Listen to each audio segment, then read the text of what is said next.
Suku Sunda merupakan suku mayoritas yang mendiami wilayah Banten dan Jawa Barat. Suku Sunda merupakan populasi suku terbanyak kedua di Indonesia, dari seluruh jumlah penduduk Indonesia. Asal-usul suku Sunda, Sunda berasal dari bahasa Sanskerta. Awalan Sun atau Sunda memiliki arti putih, berkilau bersinar, dan terang. Dalam bahasa Bali dan Jawa kuno, Sunda berarti suci, tak tercela, murni, tak bernoda, atau bersih. Suku Sunda berasal dari keturunan Austronesia, ras Mongolit atau ras yang tersebar dari Taiwan hingga Hawaii, yang berada di Taiwan. Kemudian, mereka bermigrasi melalui kepulauan Filipina sampai tiba di Jawa sekitar 1500 hingga 1000 sebelum Masehi. Pendapat lain mengatakan suku Sunda berasal dari Sundalandia, yakni ras yang mendiami semenanjung Cekungan Besar. Saat ini, cekungan tersebut telah membentuk Laut Jawa, Selat Malaka, dan Selat Jawa.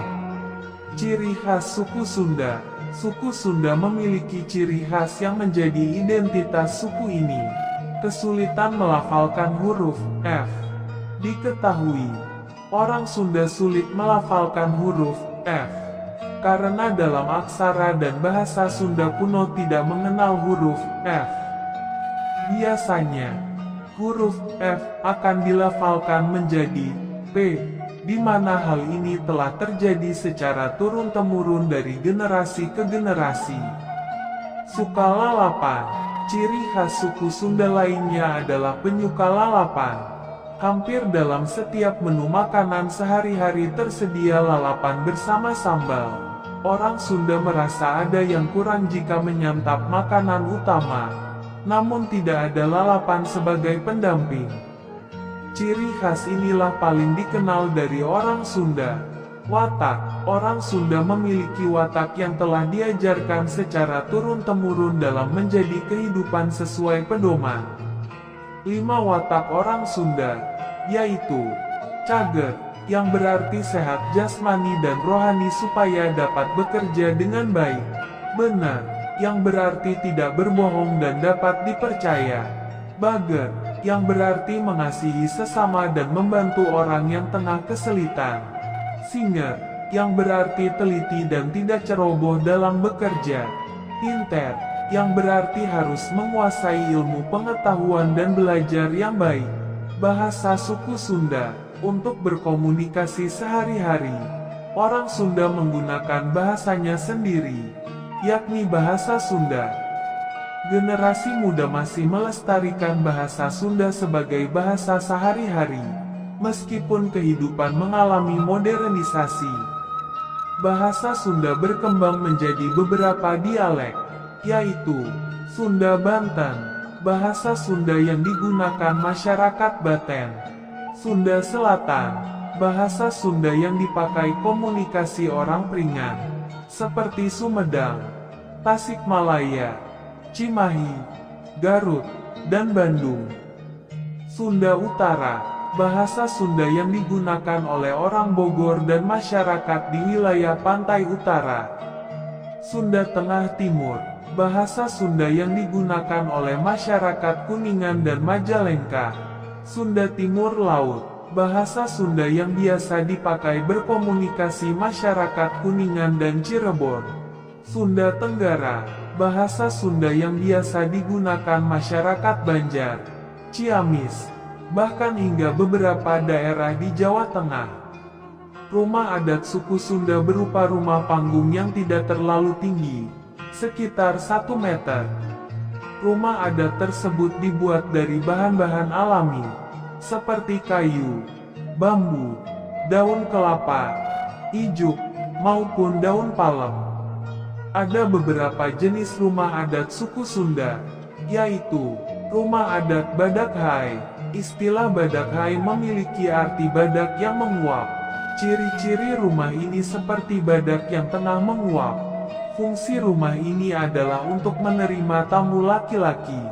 Badak Hai merupakan rumah yang banyak ditemukan di daerah Sukabumi. Rumah adat Buka Pongpok. Rumah adat ini memiliki pintu masuk sejajar dengan salah satu ujung atap atau suhunan. Bentuk rumah dapat sesuai dengan pemilik dengan pintu menghadap ke jalan. Sedangkan atap rumah tidak kelihatan jika dilihat dari arah muka rumah. Rumah adat Tagok Anjing. Rumah adat Tagok Anjing berbentuk seperti anjing nagok, anjing yang sedang jongkok atau duduk. Selain itu, rumah ini berbentuk seperti rumah panggung.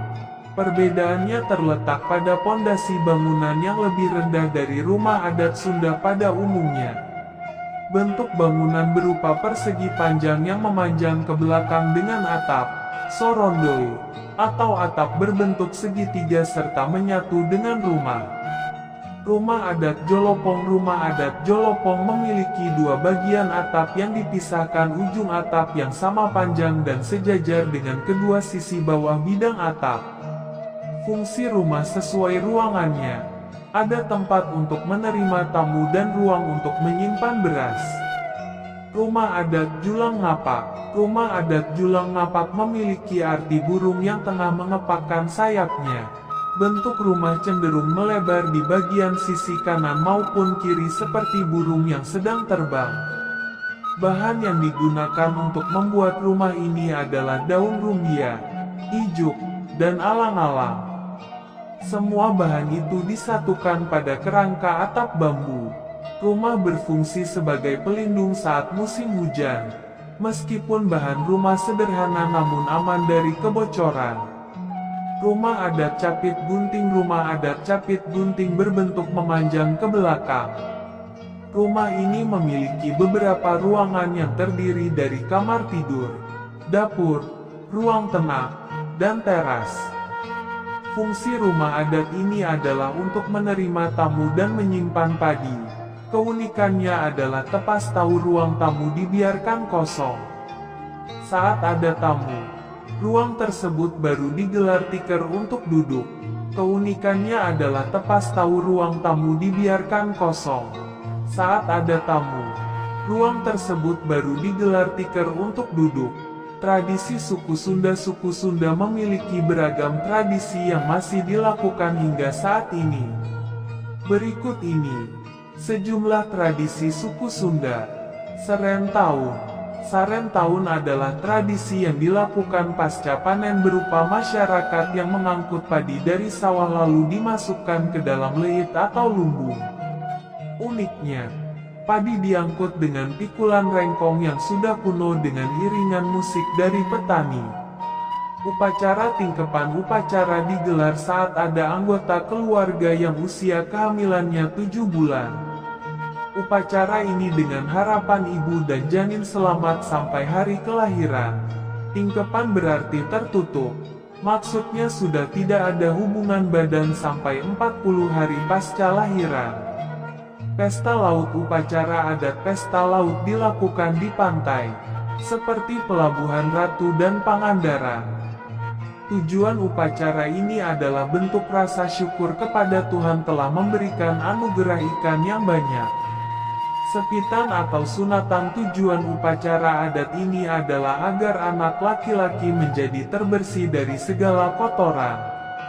Untuk anak perempuan biasanya sepitan yang dilakukan saat masih bayi. Papandangan.